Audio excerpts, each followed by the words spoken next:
Assalamualaikum warahmatullahi wabarakatuh. Perkenalkan, nama saya M. Satria Ferdiansyah. Saya dari Universitas Teknokrat Indonesia.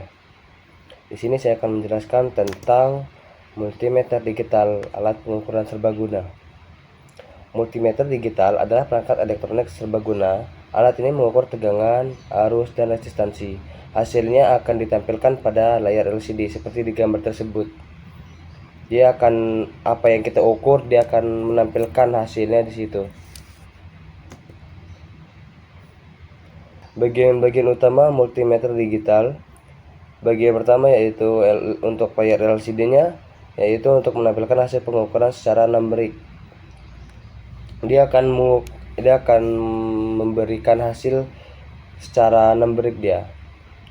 Untuk skala pemilih, dia memiliki bagian memilih fungsi dan rentang pengukuran. Jadi kalau kita ingin mengukur resistansi, kita akan memilih fungsi yang resistansi, atau ingin mengukur kekuatan ohm dan yang lain-lainnya. Untuk port masukan ada 3. Yang pertama yaitu COM, di negatif, atau V ohm MA, itu positif kecil, 10 ampere atau 20 ampere itu positif besar. Dan untuk tombol fungsinya itu ada tombol tambahan seperti hold, rank, min atau max, dan backlight. Untuk pengukuran tegangan volt, yang pertama tegangan DC atau volt DC, yaitu mengukur tegangan arus searah baterai adaptor. Perhatikan polaritas probe. Untuk ketegangan AC atau volt AC, itu mengukur tegangan arus bolak-balik seperti stop kontak. Polaritasnya tidak penting. Dan untuk pengukuran arus yaitu ampere, yang pertama ada arus DC atau disingkat ADC, yaitu untuk mengukur aliran elektron dalam sirkuit DC. Multimeter harus dihubungkan secara seri. Maksudnya seperti di gambar tersebut, dia dihubungkan sesuai dengan arus DC. Ada juga arus AC, yaitu mengukur aliran elektron dalam sirkuit AC, juga dihubungkan secara seri. Arus AC dan arus DC untuk jenisnya itu sama-sama seri. Dan untuk pengukuran resistansi atau yang sering kita sebut ohm, yang pertama resistansi ohm mengukur hambatan komponen terhadap aliran arus. Pastikan komponen tidak dialiri daya. Jadi sebelum kita mengukur, pastikan komponen tersebut tidak dialirkan daya seperti sedang tidak colokan oleh kabel. Dan pentingnya di sini jangan mengukur resistansi pada sirkuit berdaya untuk mencegah kerusakan dan juga agar tidak rusak. Untuk fungsi tambahan multimeter yaitu ada kontinuitas, yaitu memeriksa jalur listrik utuh berbunyi jika terhubung. Dia ada yang berbunyi, ada yang tidak untuk multimeter. Dan untuk suhunya mengukur suhu dengan probe termokouple. Untuk dioda, dia menguji kondisi dioda itu apakah masih bagus atau sudah mulai rusak. Untuk kapasitansi bisa untuk mengukur nilai kapasitor. Ada juga frekuensi, mengukur frekuensi sinyal listrik. Dan untuk penggunaan multimeter digital yaitu caranya seperti ini tipsnya. Yang pertama, pilih fungsi tepat. Pastikan saklar pada posisi benar, mulai dari rentang tertinggi. Untuk ukurannya kita ukur sesuai dengan apa yang ingin kita ukur. Untuk polaritasnya, untuk pengukuran DC pastikan probe merah di plus dan hitam di min. Untuk baterai lemah dapat menyebabkan pembacaan tidak akurat. Jadi kalau misalkan baterai multimeter sudah mulai lemah, itu bisa jadi untuk pembacaan akurat, hasilnya tidak akan akurat ya. Untuk keamanan penggunaan multimeter, yang pertama yaitu jangan ukur sirkuit berdaya.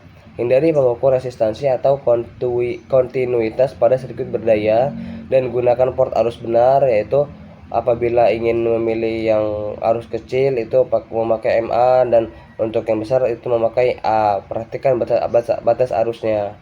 Dan gunakan pelindung diri seperti memakai sarung tangan, kacamata. Intinya perlindungan diri saat bekerja dengan listrik.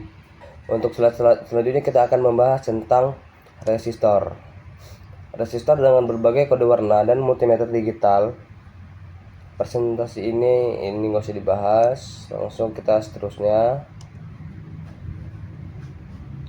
Untuk memahami resistor dan kode warnanya, yang pertama, fungsi utama resistor adalah komponen pasif yang membatasi atau menghambat aliran arus listrik dalam rangkaian. Nilainya diukur dalam ohm.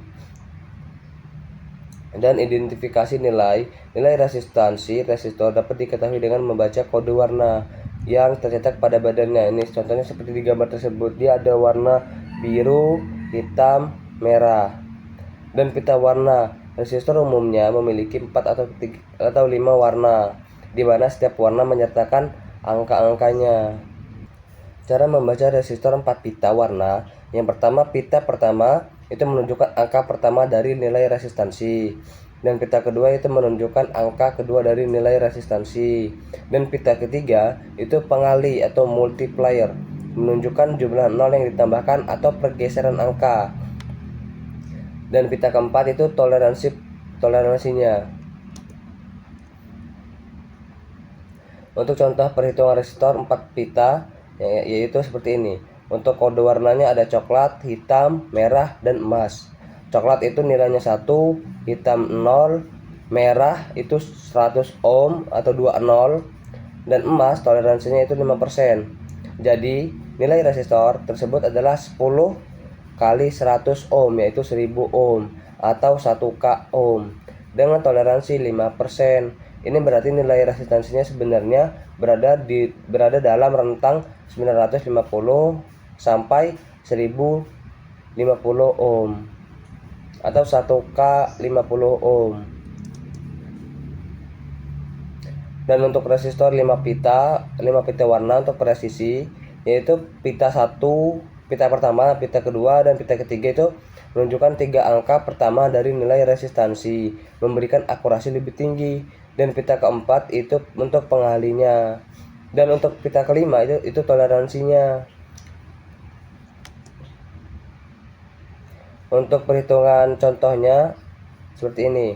Di sini contohnya sudah tertera, ada warna merah, ungu, kuning, oranye, dan coklat. Nah, untuk nilai warna merah yaitu 2, nilai warna ungu itu 7, dan nilai warna kuning itu 4. Dan untuk nilai oranye itu 1K ohm atau itu berarti ada 30. Dan untuk coklat itu toleransinya 1%. Jadi nilai resistor tersebut adalah 274 dikali 1000 ohm sama dengan 274 K ohm atau 274 dengan toleransi 1%. Ini menunjukkan bahwa nilai sebenarnya berada dalam 271 260 K ohm atau 276.740 K ohm. Dan untuk tabel warnanya untuk tabel warna resistor ada seperti ini. Ada warna hitam, coklat, merah, oranye, kuning, hijau, biru, ungu, abu-abu, putih, emas, perak, dan tanpa warna. Dan untuk nilai-nilainya ada di sini. Oke, mungkin itu saja yang bisa saya berikan. Saya akhiri. Wassalamualaikum warahmatullahi wabarakatuh.